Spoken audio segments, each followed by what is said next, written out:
You don't get slippers. You walk around barefooted. Every time you leave your cell, you are blindfolded and handcuffed.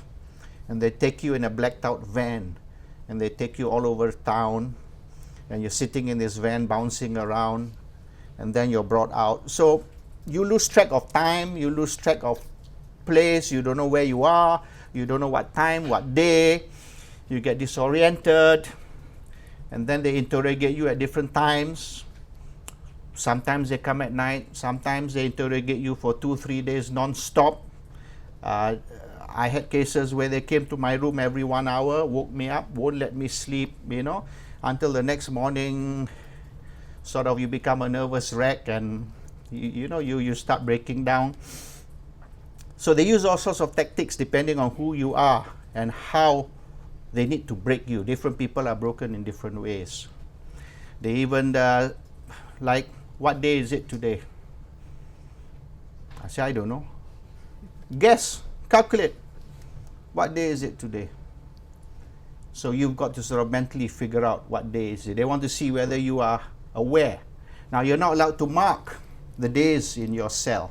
So it's not like in the old cowboy movies, you mark how many days, So that's an offense.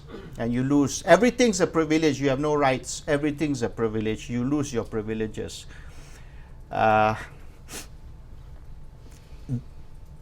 They break you down mentally until you do whatever they want you to do. In one session, they said, today we're going to make you laugh. I said, what's there to laugh about, They say, we'll make you laugh, you watch. It's true enough. Within the next hour or so, you're laughing. A few days later, today we're going to make you cry. You want to see? We can make you cry. Let us show you how. And then you'll end up crying on that day. They play with your mind, So at the end of that second 30 days, the turning over process that they put you through, they know either they've broken you or they have not broken you. And if they've not broken you, then you go to Kemunting. And people have been in Kemunting for 8 years. The longest maybe was 32 years, I think it was, the longest detainee. Now, an estimated 10,000 people have been detained over the last 40 years, since 1960. 10,000 people over 40 years. Do we know who these people are? Many people have disappeared. Even the families do not know they were detained under ISA. Some of them, the families are too scared to tell anyone because they've been warned by the police. If you reveal that your son or your husband or whatever has been detained under ISA, then we will make life terrible for him. So families will not even reveal that a member of their family has been detained under ISA.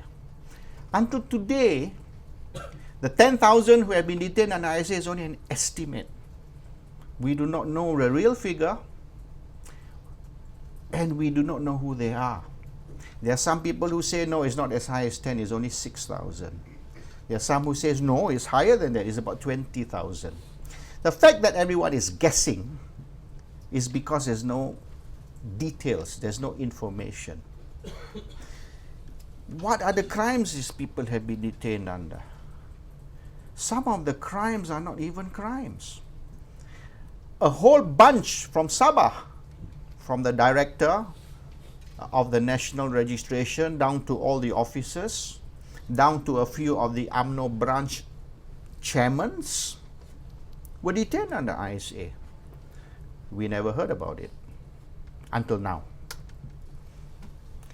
We did not know they were detained. We did not know why they were detained. Today, we have information why they were detained.